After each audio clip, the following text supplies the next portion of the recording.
ఒకప్పుడు దేవేంద్రుడు లక్ష్మీదేవిని దర్శనం చేసి స్తోత్రం చేశాడు.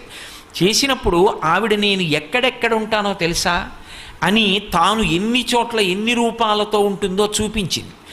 చూపించినప్పుడు కైలాసే పార్వతీత్వంచ క్షీరోధే సింధుకన్యక స్వర్గే చ స్వర్గలక్ష్మిస్తం మర్చలక్ష్మిశ్చ భూతలే వైకుంఠే చ మహాలక్ష్మి దేవదేవీ సరస్వతి గంగా చ తులసీత్వంచ సావిత్రి బ్రహ్మలోకగా కృష్ణ ప్రాణాధిదేవీత్వం గోలువుకే రాధికా స్వయం రాసే రాసేశ్వరీత్వంచ బృందా బృందావని కృష్ణప్రియాత్వం భాండీరే చంద్రా చందనకాననే విరజా చంపకవనే శతశృంగే చ సుందరి పద్మావతి పద్మవనే మాలతీ మాలతీవనే కదంబమాలాత్వం దేవీ కదంబ కాననీపి చ రాజ్యలక్ష్మీ రాజగేహే గృహలక్ష్మీ గృహే గృహే ఇత్యుక్త్వా దేవతాః సర్వే మనయో మనవస్తథా రుర్దుర్నవదనా శుష్కకంఠో తాలుకాః ఇతి లక్ష్మీస్తవం పుణ్యం సర్వదేవైః కృతం శుభం.